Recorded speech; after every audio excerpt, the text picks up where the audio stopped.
नमस्कार दोस्तों, स्वागत है आपका आपके अपने चैनल जॉब ज्ञान केंद्र पर। दोस्तों, जैसा एसएससी ने अपने एग्ज़ाम पैटर्न में चेंज किया है, तो उसको लेकर बहुत से एसएससी एस्पिरेंट्स मिसगाइडेड होने लग रहे हैं इस बात को लेकर। और बहुत से बहुत ज़्यादा कंफ्यूज हैं कि आगे क्या करना चाहिए, कैसे करना चाहिए, क्या नहीं करना चाहिए, किस चीज़ पर ज़्यादा फोकस करना है, किस पर कम करना है, इसमें बारे में बहुत ज़्यादा कन्फ्यूज़ हैं। तो दोस्तों, आज के इस वीडियो में हम इसी चीज़ को लेकर आपको कंप्लीट जानकारी देंगे। तो चलिए वीडियो को शुरू करते हैं। तो दोस्तों, जैसा कि आपको पता ही होगा कि एसएससी का जो एग्ज़ाम पैटर्न है वो चेंज हो चुका है। अब आप लोगों में ज़्यादातर लोग बहुत ज़्यादा कंफ्यूज हैं इसको लेकर। तो यहाँ पर सबसे पहली बात ये आती है कि क्या हमारा सिलेबस चेंज हुआ है? जी नहीं, बिल्कुल आपका सिलेबस रत्ती भर भी चेंज नहीं हुआ है। आपका पहले था वही है, एज इट इज़ है, बिल्कुल भी चेंज नहीं हुआ है। चलिए आपको वन बाय वन आपको मैं ये चीज़ समझा देता हूँ। तो देखो दोस्तों, पहले भी इसमें प्रीलिम्स होता था, आज भी प्रीलिम्स है। पहले भी एसएससी सीरियल प्रीलिम्स में मैथ्स, इंग्लिश, रीजनिंग और जीएस के 25-25 क्वेश्चन पूछे जाते थे, और आज भी 25-25 क्वेश्चन ही पूछे जा रहे हैं। बस फ़र्क इतना है कि पहले जो प्रीलिम्स का स्कोर था वो फाइनल मेरिट में जोड़ा जाता था, लेकिन अब उसको क्वालिफाइंग कर दिया है, यानी कि अब वो फाइनल मेरिट में जोड़ा नहीं जाएगा। तो इसका एक पक्ष यह समझ सकता है कि प्री की वैल्यू ख़त्म हो गई। आप सोच रहे हैं कि प्री में कितने भी नंबर आए, सिर्फ क्वालिफाई करना है, उसमें आए मार्क्स से कोई फ़र्क नहीं पड़ेगा। तो ऐसा बिल्कुल भी नहीं है, अगर आप ऐसा सोच रहे हैं तो। दोस्तों, यहाँ पर प्री क्वालिफाइंग जरूर है, लेकिन यहाँ पे वो सच में क्रिटिकल है, बहुत ज़्यादा क्रिटिकल है यहाँ पर। इसको बात को समझाता हूँ मैं आपको। यहाँ पर प्री में आपका बहुत अच्छा स्कोर करना बहुत ज़्यादा ज़रूरी है। तो ये एक एक करके आपको बताता हूँ कि ऐसा क्यों है। दोस्तों, मेंस में पहले भी मैथ्स और इंग्लिश ही पूछे जाते थे, और मैथ्स मेंस में आज भी मैथ्स और इंग्लिश ही पूछे जा रहे हैं। लेकिन अब क्या किया कि पेपर को बैलेंस किया गया है, और ये थोड़ा ठीक भी किया गया है। तो आखिर अब उन्होंने किया क्या है, आपको वो समझा देता हूँ, देखिए सुनिए। अब यहाँ पे वो लोग जीए भी पूछने लग गए हैं, और आपका यहाँ पर रीजनिंग वाला पोर्शन भी उन्होंने ऐड ऑन कर दिया है। तो क्या आप रीजनिंग पहले भी पढ़ते थे? तो बिल्कुल नेचुरल है कि हाँ, पहले भी पढ़ते थे। अगर रीजनिंग की शुरुआत में पहले 25 क्वेश्चन आते थे शुरुआत में, मान लीजिए, अब उन 25 क्वेश्चन को 30 कर दिया, 40 कर दिया, तो क्या इससे कोई उसमें पैटर्न में कोई चेंज आया? कोई चेंज नहीं आया, बस नंबर ऑफ क्वेश्चन ऊपर नीचे हैं, इससे ज़्यादा कुछ नहीं है इसमें। तो जो चीज़ें आप पढ़ रहे थे वही पढ़ना है, कुछ भी नया नहीं पढ़ना है। अब बहुत सारे बच्चे, बहुत सारे टीचर यही सोच के बैठे हुए हैं कि इसका जो कंटेंट आएगा वो बिल्कुल ही अलग आएगा, बिल्कुल ही अलग कंटेंट आने वाला है इसके लिए। वो सब बिल्कुल भी सही नहीं सोच रहे हैं, 1% भी सही नहीं सोच रहे हैं। जो आ रहा है वही आएगा, और वैसा ही पोर्शन आएगा। चलो मैं आपको एक एक करके स्टेप वाइज बताता हूँ। तो मैथ्स में अभी भी 30 क्वेश्चन आ रहे हैं, रीजनिंग में 30 क्वेश्चन आ रहे हैं, और इंग्लिश में आपके यहाँ 45 क्वेश्चन हैं, और जीएस में 25 क्वेश्चन है।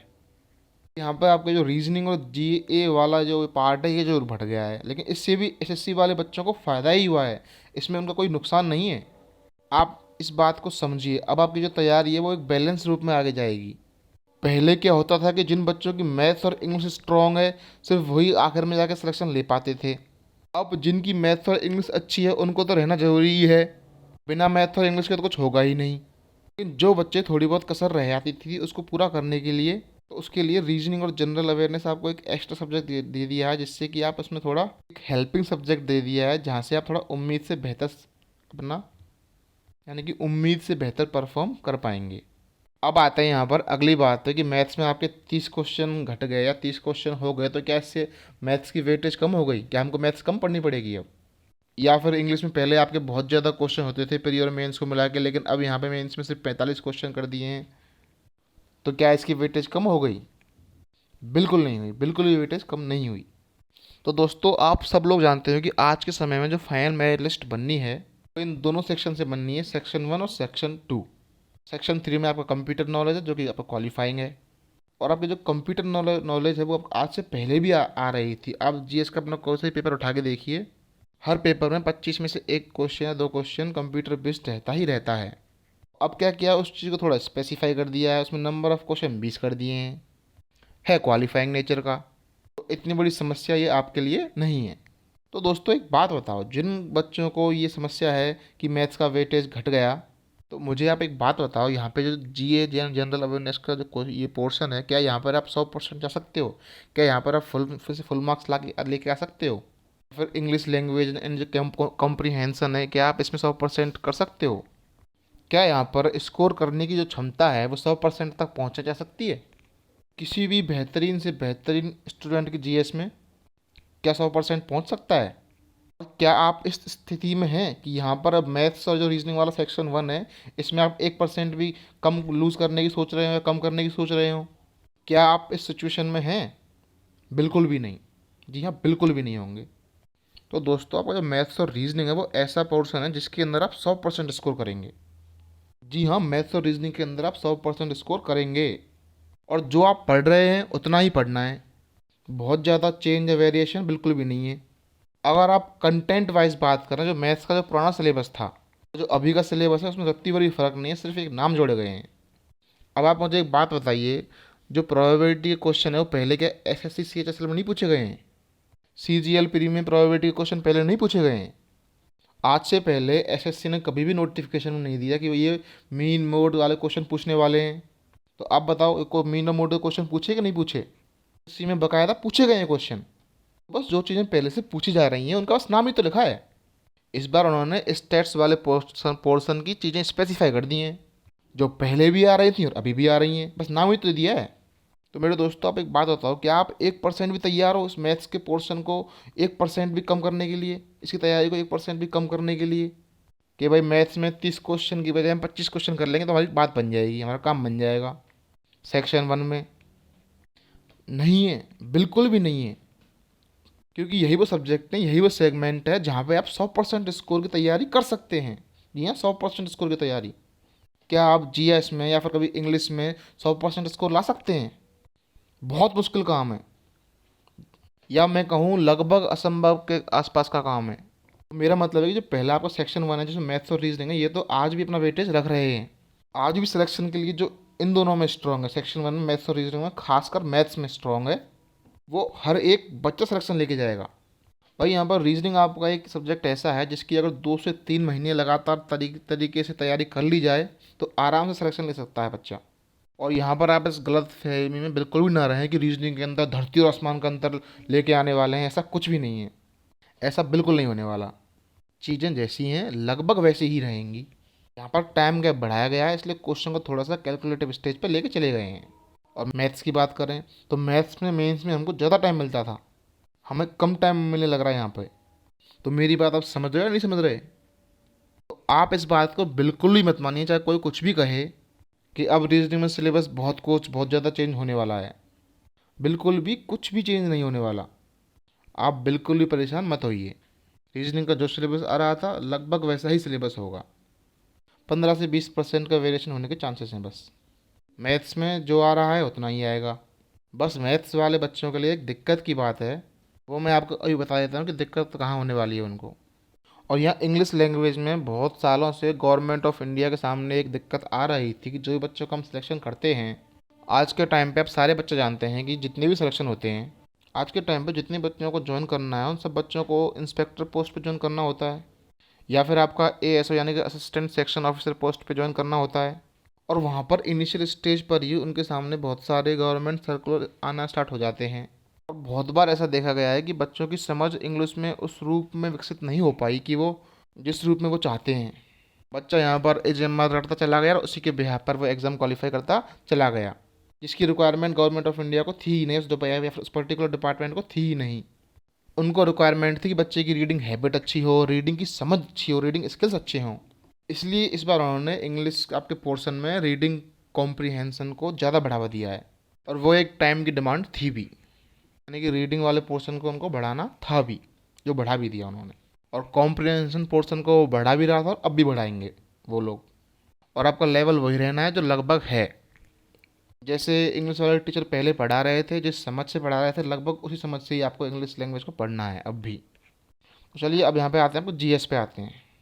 तो मुझे एक बात बताओ, आप जीएस में पहले ही ऐसे बहुत सारे बच्चे हैं जिनको जीएस में कुछ समझ नहीं आता, जिनको बहुत कुछ समझ में आता है वो सच में पेपर में ही नहीं आता। ये बात तो आप वाकिफ़ है इस चीज़ से? तो आप ये बात बिल्कुल जेन्युइन, बिल्कुल सच बात है कि नहीं है बताओ? तो जीएस ऐसा पोर्शन नहीं है जहाँ आप 100% तैयार हो सकें। जीएस एक ऐसा सेगमेंट है जिसमें हर बच्चा एक एवरेज स्कोर ला रहा था, ला रहा है और आगे भी लाएगा। आप जीएस में ऐसा बड़ा जंप बिल्कुल नहीं कर सकते कि पहले आप 55-60 नंबर ला रहे थे, अब आप फुल नंबर ले आए, या फिर 90 नंबर ले आए, 80 नंबर ले आए।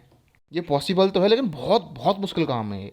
यहाँ पर जीएस आपका इतना आसान पोर्शन नहीं है कि आप एकदम से इतना जंप ले पाएँ, और साल 1.5 साल की तैयारी में ऐसा करना लगभग मुझे मुश्किल लगता है। तो दोस्तों, जो इंग्लिश लैंग्वेज जैसी पहले थी वैसे ही अब है, और जनरल अवेयरनेस ज़रूर उन लोगों ने मेंस में ऐड कर दी है, लेकिन इससे आपकी स्टडी पे बहुत बड़ा इम्पैक्ट नहीं आने वाला है। जितना आप पढ़ रहे थे उतना ही है जीएस में अभी भी। ऐसा नहीं है कि हिस्ट्री में आप पहले प्रीलिम्स में कुछ अलग पढ़ रहे थे और मेंस लेवल के लिए कुछ यूपीएससी वाला पढ़ना है आपको। ये बहुत गलत सोच है लोगों के दिमाग में कि अब जीएस में यूपीएससी लेवल आने लगेगा और रीजनिंग में आपका बैंकिंग लेवल आने लगेगा। दोस्तों, हर एक पोस्ट की सिलेक्शन की डिमांड अलग अलग होती है। अगर बच्चे की जीएस की यूपीएससी की ही डिमांड होती तो एग्जामिनर एसएससी कंडक्ट क्यों करवाता, वो सीधा उसको यूपीएससी दिलवा लेता। या बैंक की रीजनिंग देनी होती तो बैंक का एग्ज़ाम करवा लेता, अलग से एसएससी क्यों करवाता अलग से। यानी कि उसे एसएससी करवाने की जरूरत क्या थी वहाँ पे। तो हर एक चीज़ अलग है, बैंक अलग चीज़ है, एसएससी अलग चीज़ है। एसएससी बिल्कुल बीच में है और यूपीएससी बिल्कुल एक डिफरेंट सेगमेंट हो गया। यूपीएससी यहाँ बिल्कुल आपका कॉन्सेप्चुअल जीएस में जाता है, एसएससी आपका एसएससी में आपकी इतनी गहराई में चीज़ें नहीं पूछी जाती हैं, और बैंक को तो उस तरफ छोड़ ही दीजिए। तो जीएस आप जैसे तैयार कर रहे थे वैसे ही आपको कंटिन्यू मेहनत कंटिन्यू करते रहना है। आपको जैसे पहले कर रहे थे वैसे ही आपको अब भी करते रहना है, उसको छोड़ना नहीं है। कोई घबराना नहीं है, कोई टेंशन नहीं लेनी बिल्कुल भी। मैं आपको कहता हूँ कि आपको बिल्कुल भी टेंशन लेने की ज़रूरत नहीं है। अगर आपके पास बहुत ज़्यादा समय है और आप समय इन्वेस्ट करना चाहते हैं तो आप समय इन्वेस्ट कर लीजिए, लेकिन आप आगे पाएंगे कि आउटकम उस समय के हिसाब से बहुत ज़्यादा अच्छा नहीं आने वाला है। इंग्लिश लैंग्वेज आप तैयार कर भी रहे थे अभी भी। प्री और मेंस के लिए लगभग वही है, बस रीडिंग हैबिट थोड़ी सी चेंज करनी है आपको अपनी। रीडिंग पोर्शन पर ज़्यादा मेहनत करनी होगी, थोड़ी सी उसमें मेहनत सुधारनी होगी आपको, और वो टीचर आपको करवा भी देंगे जिनसे भी आप पढ़ रहे हैं। और रीजनिंग मैंने कहा कि आपने कोचिंग लिए कर रखी पहले से, तो बहुत अच्छी बात है। आपको रीजनिंग में मेंस में कोई दिक्कत नहीं आने वाली। आप यहाँ पे विश्वास मानिए कि जो फ्लक्चुएशन है, जो चेंज है, जो बदलाव है, वो आपको 10 से 20% मैक्सिमम होने वाला है, इससे ज़्यादा नहीं होगा। वो भी सिर्फ इसलिए शक पैदा हो रहा है क्योंकि यहाँ पे समय ज़्यादा दिया जा रहा है पहले की तुलना में, अदरवाइज़ उसकी भी ज़रूरत नहीं है। लेकिन फिर भी आप 10 से 20% फ्लक्चुएशन के लिए तैयार रहिए। रीजनिंग रीजनिंग और रीजनिंग उतने में आपकी कवर हो जाएगी। अब यहाँ मैथ, उसके लिए मैं थोड़ा आपसे स्पेशल क्यों कह रहा था कि इसमें आपको थोड़ी सी दिक्कत होने वाली है। दोस्तों, आप यहाँ ऐसा बिल्कुल भी ना समझें कि मैं आपको जो बता रहा हूँ ये ऐसे ही बता रहा हूँ। ये मैं आपको जो इस फील्ड में एक्सपर्ट हैं, जो एसएससी के लेवल में मैथ्स में जो एक्सपर्ट हैं, मैं उनसे समझ के आपको ये चीज़ बता रहा हूँ। तो मैं आपको जो भी बता रहा हूँ वो एकदम सच है, इसके ऊपर बिल्कुल डाउट ना करें।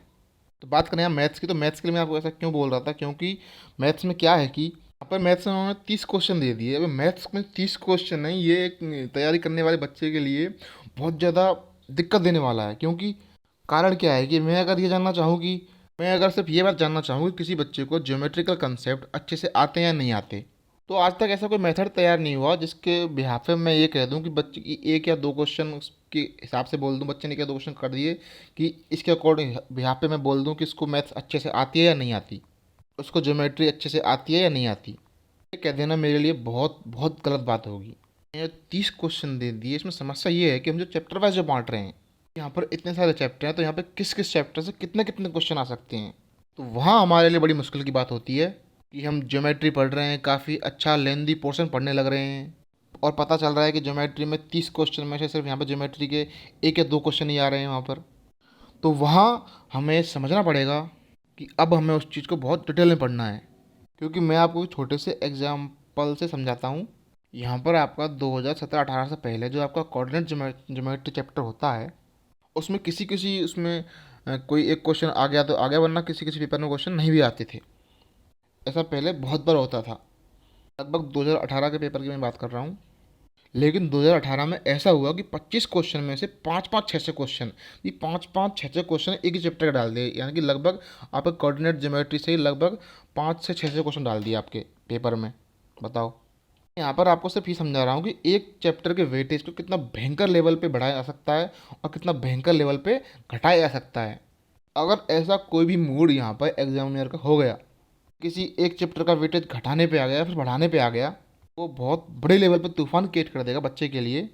इसलिए मैंने कहा कि मैथ्स यहाँ पे क्रिटिकल है। मैथ्स में आपको हर टॉपिक को उतनी ही सिंसियरिटी से और उतनी ही मेहनत से तैयार करना होगा जितना पहले कर रहे थे। हम यहाँ ये बिल्कुल भी नहीं कह सकते कि ये आसान है इसको कम पढ़ लो, ये मुश्किल है इसको ज़्यादा मेहनत दो, इसमें ज़्यादा टाइम दो, इसको ज़्यादा पढ़ो इसको। बिल्कुल नहीं। अब आपको हर एक टॉपिक पे बिल्कुल 100% काम करना होगा। क्योंकि जो 30 क्वेश्चन है ना, ये समझ लीजिए आपके 3 स्टार हैं। एक इंस्पेक्टर के 3 स्टार आपके 30 क्वेश्चन समझ लीजिए आप। अगर इन 30 क्वेश्चन आप लैग कर गए ना तो आपका जो इंस्पेक्टर बनने का सपना है वो अधूरा रह जाएगा।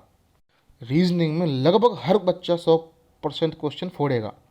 इंग्लिश लैंग्वेज एंड कॉम्प्रीहेंशन में लगभग हर बच्चा 100% तैयार कर रहा है और लगभग लगभग वो स्कोर लेके आएगा। और 45 क्वेश्चन एक ठीक ठाक लेवल है। 45 क्वेश्चन से एक बच्चे की समझ को, उसकी नॉलेज को पहचाना जा सकता है। लेकिन मुझे इस बात पे बहुत ही गहरी आपत्ति है कि मैथ्स में 30 क्वेश्चन के जरिए आप बच्चे की समझ को, मैथ्स की समझ को पहचान सकते हैं, जान सकते हैं। यहाँ ये बच्चे के लिए सच में बहुत ज़्यादा मुश्किल होने वाला है कि उसको किस चैप्टर पे कितना वेटेज देना है। इसलिए मेरी आप सभी से मैथ्स में यही रिक्वेस्ट रहेगी कि आप हर चैप्टर को, कोई कह रहा है कि एडवांस कम रहेगा, कोई कह रहा है अर्थमेटिक ज़्यादा आएगा, कुछ भी नहीं है ऐसा, कुछ भी नहीं है ऐसा। जो पैटर्न है लगभग सेम पैटर्न रहेगा।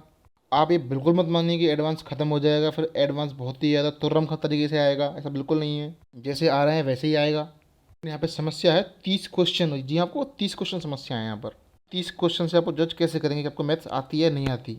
मान लीजिए कि पहले ट्रिग्नोमेट्री में 8 से 10 क्वेश्चन आते थे, वहाँ पर मान लीजिए आपसे यहाँ पे 1 से 2 क्वेश्चन नहीं हो पाए, मतलब एक से दो कॉन्सेप्ट आप पे नहीं आए और वही क्वेश्चन वहाँ पे आ गए, और 1-2 क्वेश्चन आप छोड़ भी आए तो कोई बड़ी बात नहीं होती थी पहले।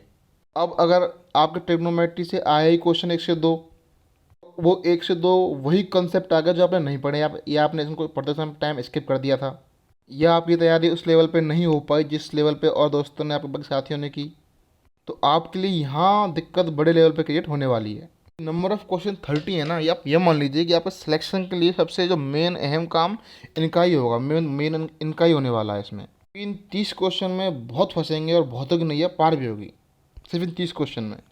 इसलिए दोस्तों इन 30 क्वेश्चन के वेटेज को सबसे अलग लेके चलना और बहुत अच्छे तरीके से, अच्छे लेवल तैयारी करनी है इन चीज़ की। और दूसरी बात जो मैं आपसे कहना चाहता हूँ, जैसा कि यहाँ पे लिखा भी हुआ है कि आपका जो प्री है ना वो भले ही क्वालिफाइंग है लेकिन क्रिटिकल है। क्रिटिकल क्यों है? क्योंकि उसका कारण समझिए आप। तो वो जो पहले क्या होता था कि प्री होता था, फिर मेंस होता था, फिर आपका डिस्क्रिप्टिव एग्ज़ाम होता था। तो जो छटनी का लेवल है, बच्चों को छटनी का लेवल है वो धीरे धीरे करके ऊपर चलता था। अगर मान लीजिए 9,000 पोस्ट हैं तो लगभग 36,000 बच्चे डिस्क्रिप्टिव एग्ज़ाम दे रहे होते थे, यानी लगभग 4 से 5 गुना बच्चे। लगभग उसी में कोई रेशियो जनरेट करके मेंस एग्ज़ाम दिलाते थे, उसी से कोई रेशियो जनरेट करके प्री एग्ज़ाम दिलाया जाता था। तो इस प्रकार से बच्चों की छटनी होती थी पहले। इस बार क्या हुआ कि आपका जो डिस्क्रिप्टिव एग्ज़ाम है वो हट गया, और वैसे बहुत अच्छा भी हुआ, ये हट गया, वो हटना भी चाहिए था। बहुत सारे बच्चे बहुत ब्रिलियंट थे लेकिन इस जगह आके वो फंस जा रहे थे। अब दिक्कत क्या आ रही है कि आपके पास यहाँ एक ही मैटर है, वो है मेंस। क्योंकि जो स्कोर बनना है वो मेंस का बनना है, जिसका भी जो भी सिलेक्शन होना है वो मेंस के बिहाफ पे ही होना है। और अगर सिलेक्शन मेंस के बिहाफ पे ही होना है, और एक कंडीशन और जुड़ी हुई है यहाँ पर, उन्होंने वहाँ पर साफ साफ लिखा है कि सिंगल सिस्टम वो एग्ज़ाम कंडक्ट कराने वाले हैं, कि जो मेंस है वो आपका एक ही शिफ्ट में होगा। ऐसा नहीं है कि बहुत सारे अलग अलग शिफ्ट में मेंस का एग्ज़ाम होगा या होने वाला है। तो दोस्तों अगर मैथ्स का एग्ज़ाम एक ही शिफ्ट में होना है, यानी कि मतलब एक ही शिफ्ट का मतलब है कि एक ही बार में होना है। ऐसा नहीं होगा कि कल भी मैथ्स का पेपर था, आज ही मैथ्स का, परसों ही मैथ्स का है, ऐसा नहीं होगा, एक ही दिन होगा, एक ही बार में होगा। तो दिक्कत ये होगी कि इतना बड़ा इंफ्रास्ट्रक्चर शायद है नहीं कि वो पूरी इतने बच्चों को क्वालिफाई करा दें। चलो 5 लाख, 6 लाख, 7 लाख बच्चों को मेंस दिला दें, शायद इसकी संभावना मुझे बहुत बहुत कम लगती है। अभी जो इनका मेंस का रेशियो है एसएससी वालों का, वो आपका लगभग 1,10,000 के आसपास है। तो और आगे बढ़ाएं तो इसमें 2 लाख तक बच्चे आपके इसको जो मेंस से क्वालिफाई कर लेंगे यहाँ पर। तो जो प्रीलिम्स है ना, तो प्रीलिम्स से इनको अगर 2 लाख बच्चे छांटने होंगे, वहाँ पर इनको बहुत बड़ी दिक्कत होगी। क्योंकि इससे पहले एसएससी में लगभग 20 से 22 लाख बच्चे फॉर्म भरते थे, लेकिन इस बार यहाँ पे एक बहुत बड़ा लगा चाहेगा, वो है आपका लगभग 20,000 वैकेंसी। लगभग 20,000 से ज़्यादा ही वैकेंसी होने वाली है। और हम यहाँ पे ये भी डिस्कस करेंगे कि इसमें यूपीएससी वाले बच्चे भी कूदेंगे, और वो क्यों कूदेंगे, या फिर और सेगमेंट ऐसे कि बैंक वाले या फिर अलग वो बच्चे इसमें क्यों कूदेंगे, या क्यों। हाँ, आपकी 20,000 मतलब वैकेंसी बढ़ेंगी अब, और 20,000 तो अभी इसमें हैं, ये आपकी बढ़ते बढ़ते कम से कम 25,000 वैकेंसी तो हो ही जाएंगी। क्योंकि बहुत सारे डिपार्टमेंट ऐसे होते हैं जो टाइम पर अपना जो उनकी वैकेंसी है वो दे नहीं पाते हैं, वो बाद में देते हैं कि हमको कितने की रिक्वायरमेंट है, वो उस चीज़ को बाद में बताते हैं, बाद में उनको देते हैं। टाइम टू टाइम ये आती रहती हैं धीरे धीरे। जब ये फाइनल बात पहुंचती है तो वैकेंसी काफ़ी ज़्यादा बढ़ जाती हैं। इसीलिए मैं कह रहा हूँ कि आपकी लगभग ये 25,000 के आसपास हो जाएंगी। तो यहाँ इतने बड़े लॉट में वैकेंसी आना बच्चों को या स्टूडेंट्स को अपने आप अट्रैक्ट करता है इसके लिए अप्लाई करने के लिए। और अगर ये जो सिचुएशन होगी और मेंस में ये लिमिटेड नंबर ऑफ बच्चों को लाने वाले हैं, तो इतना बड़ा इंफ्रास्ट्रक्चर नहीं है कि इतने सारे बच्चों का एक शिफ्ट में वो अपना एग्ज़ाम कंडक्ट करवा दें। इस सिचुएशन में जो प्री की जो क्वालिफाइंग रेट है ना, वो बहुत ज़्यादा टफ होने वाली है। प्री बहुत ज़्यादा मुश्किल हो जाएगा in terms of qualifying nature, merit के हिसाब से। एग्ज़ाम का लेवल जैसा है वैसा ही रहेगा। तो जो बच्चे एसएससी की तैयारी कर रहे हैं, इस सोच में तैयारी कर रहे हैं कि मेरे प्री के मार्क्स मेंस में जुड़ने वाले हैं, वो इस समय बिल्कुल ठीक तरीके से तैयारी कर रहे हैं। वो इस एग्ज़ाम को ठीक तरीके से एनालिसिस भी कर पा रहे होंगे। तो अब आप यहाँ समझें कि प्री का में तो मेरे हिसाब से प्री की जो आपकी इम्पोर्टेंस है ज़्यादा है उल्टी। अब प्री की जो इम्पोर्टेंस है वो आपको पहले से भी ज़्यादा है। मत सोचिएगा कि क्वालिफाइंग हो गया तो इसकी इम्पोर्टेंस नहीं है, इसकी 100% इम्पोर्टेंस है मेंस में। क्योंकि प्री यहाँ पर दे बहुत सारे बच्चे रहेंगे, लेकिन मेंस में उतने बच्चे जाने नहीं हैं। तो प्री में अच्छा स्कोर लाना बेहद ज़रूरी है, बहुत ज़्यादा ज़रूरी है। तो दोस्तों यहाँ फ़ायदा किस किस को है उसके बारे में बात कर लेते हैं। अब हमारे पास सारे सेगमेंट में अब काफ़ी टीचर बोल रहे हैं कि इसको फ़ायदा होगा, इसको नुकसान होगा, इस बारे में बात कर लेते हैं। तो यहाँ जो बच्चा एसएससी की बहुत पहले से तैयारी कर रहा है, जो रेस में बहुत आगे जा चुका है, उसको तो कोई माइकल लाल रोक ही नहीं सकता सिलेक्शन लेने से। ये प्री की बहुत सिंसियरिटी से तैयारी कर रहा है, बहुत मेहनत से काम कर रहा है, आगे भी करेगा, और इसका सिलेक्शन है बहुत ही बेहतरीन तरीके से होने वाला है। आपको कारण ही बताता हूँ क्यों। कुछ लोग कह रहे हैं कि अब यूपीएससी वाले कूद पड़ेंगे इसमें। भाई साहब, यहाँ पे यूपीएससी वालों को एसएससी में कूदने से पहले किसने रोका? किसने रोका पहले? तो आप कहेंगे सर मैथ्स ने रोक दिया। तो अब क्या मैथ्स हट गया? अब तो मैथ्स उल्टा और गहरे तरीके से आ गया। क्योंकि पहले आप ज्योमेट्री अगर सरसरी निगाह से ऊपर ऊपर से पढ़ लेते थे, और मेंस में 10-12 क्वेश्चन आ गए थे, उनमें से 4-5-6 क्वेश्चन तो हर कोई बच्चा कर ले रहा था। लेकिन अब क्वेश्चन ही 2 से 3 बनेंगे। 2-3 क्वेश्चन जब तक आप उसको बहुत ज़्यादा डीप में नहीं पढ़ लेंगे, तब तक क्रैक आउट नहीं होंगे। यूपीएससी हो रहा था, जीरो पहुंच जाएगा वहाँ पे। इसको रोका किसने था? किसी ने नहीं। किसी ने नहीं रोका था। बच्चा रुका था क्योंकि उसको पता था कि मुझे दिक्कत कहाँ आने वाली है। जिन बच्चों को यूपीएससी वालों को मैथ्स में दिक्कत नहीं थी, वो सिलेक्शन अभी भी ले रहे हैं, वो पहले भी ले रहे थे, उनको कोई दिक्कत ही नहीं है उनको। तो यूपीएससी वालों के लिए आज ही मैथ्स एक बहुत बड़ा हर्डल है यहाँ पर। तो यहाँ पर जो आपके जो रीजनिंग है, ये भी यूपीएससी वालों के लिए कोई बहुत मज़ेदार टॉपिक नहीं है, ये अच्छा सब्जेक्ट नहीं है उनके लिए।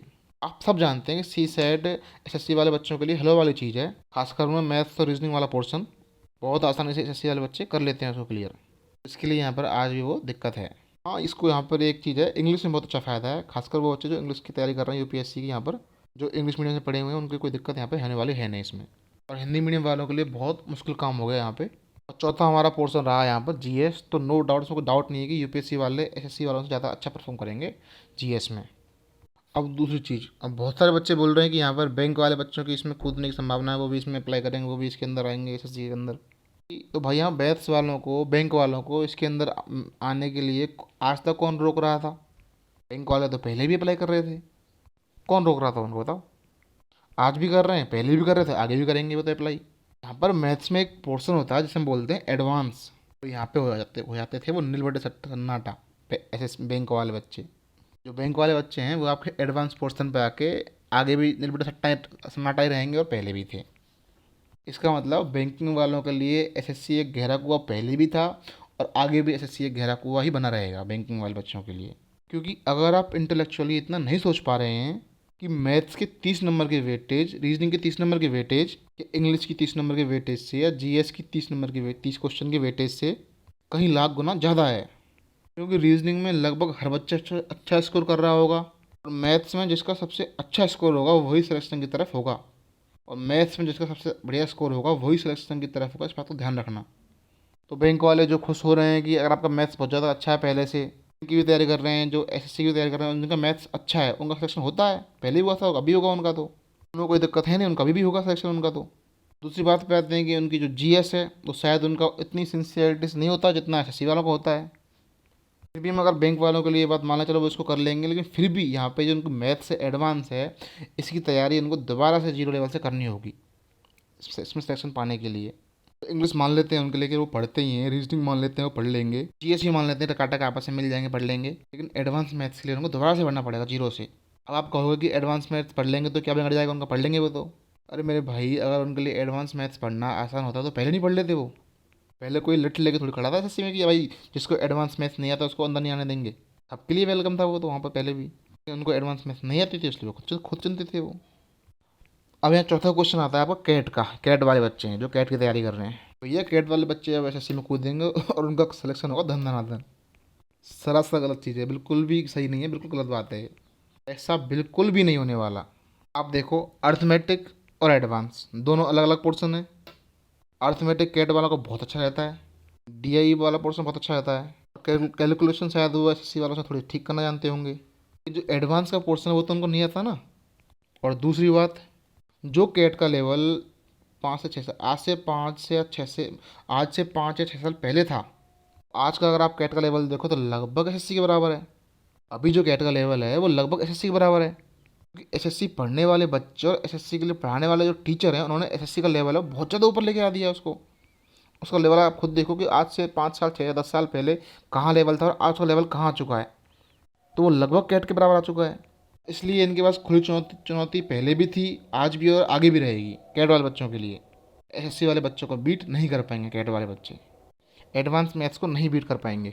दूसरी आई आपकी जीएस, इसको कहाँ से ले आएंगे बताओ? जीएस कहाँ से पढ़ लेंगे कैट वाले बच्चे? ये भी तो तैयार करना होगा ना। तो दोस्तों, चाहे यूपीएससी वाला बच्चा हो, चाहे बैंक वाला हो, चाहे कैट वाला हो, के लिए बहुत बड़ा स्पीड ब्रेकर आपका एडवांस मैथ्स बहुत ही किसी न किसी रूप में एक उठता हुआ स्पीड ब्रेकर है। वो इंग्लिश के रूप में या फिर जीएस के रूप में, चाहे एडवांस मैथ्स के रूप में, उनके लिए ये स्पीड ब्रेकर है ही। और एसएससी वालों के लिए सारे रास्ते साफ हैं। और आपके लिए एक बात बहुत अच्छी होने वाली है कि जो डिस्क्रिप्टिव था पेपर वो आपका हटा दिया गया है, वो आपके लिए बहुत ही बढ़िया है। जहाँ आप रुक सकते थे वो चीज़ हटा दी उन लोगों ने। ऑब्जेक्टिव गेम में आपसे बेहतर कोई नहीं कर सकता, आपको करना है, करके रहेंगे अब।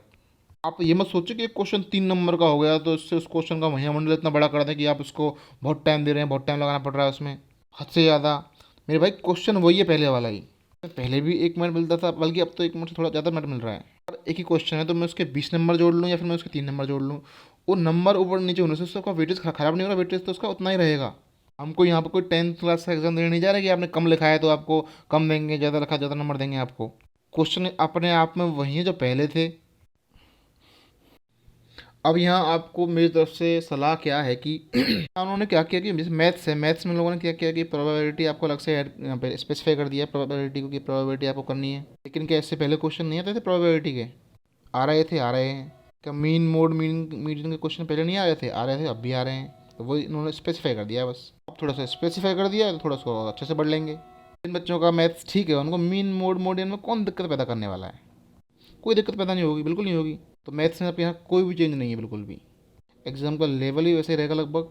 आप बिल्कुल मत घबराइए, क्योंकि जितने भी एसएससी के टीचर्स हैं जो आपको पढ़ा रहे हैं, जहाँ से भी आप पढ़ रहे हैं, चाहे ऑनलाइन ऑफलाइन, वो ऑलरेडी आपको इतना अच्छा पढ़ा रहे हैं कि पेपर में आपको यहाँ 10 लेवल पूछा जा रहा है तो वो आपको 50 लेवल का तय करवा रहे हैं। यानी कि अगर पेपर में 10 पूछ रहे हैं तो वो आपको पहले से 50 पढ़ा के चलते हैं। जैसे कि अगर मान लो वो 10 का थोड़ा ऊपर नीचे होता है तो वो आप कवर कर लोगे पहले से ही। आपने जो पहले पढ़ाई कर रखी है वही आपके लिए सफिशियंट है, बस उसमें थोड़ा और अच्छा पढ़ते रहें। दिक्कत क्या है कि बहुत सारे बच्चे जिनका लेवल 50 तक है, वो उनको वो ये सोच रहे हैं कि कहीं लेवल 100 तो नहीं आ जाएगा। आप ज़्यादा टेंशन मत लो, जो पढ़ रहे हो ना उसी में फोकस रखो, बस उसी में चीज़ें आनी है।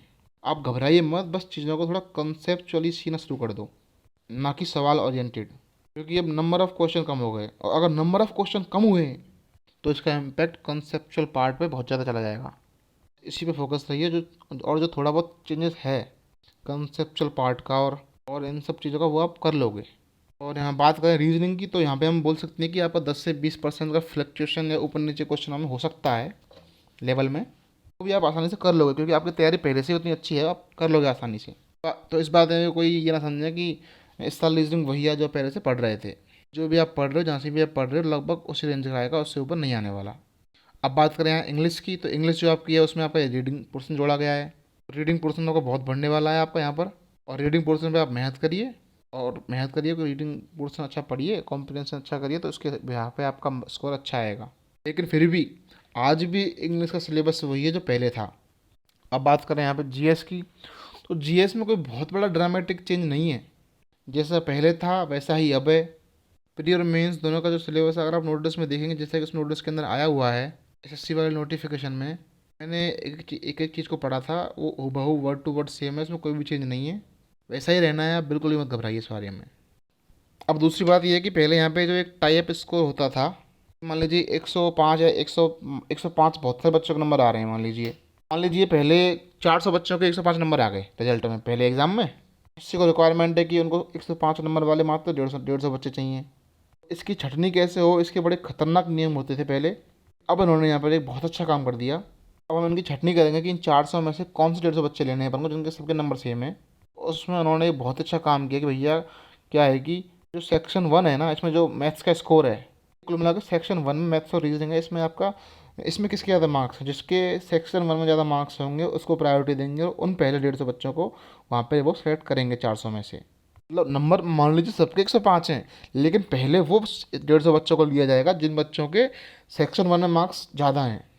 सेक्शन 1 में जिसने ज़्यादा स्कोर किया है उसको वो लोग पिक करेंगे वहाँ पर। तो इस बात का यहाँ पर सीधा सीधा मतलब है कि उनकी जो इंटेंशन है कि वो चाहते हैं कि मैथ्स में उनको बच्चे अच्छे मिलें, रीजनिंग में बच्चे हमको थोड़े अच्छे मिलें, इनकी बेसिक समझ बहुत बढ़िया से तैयार हो रखी हो।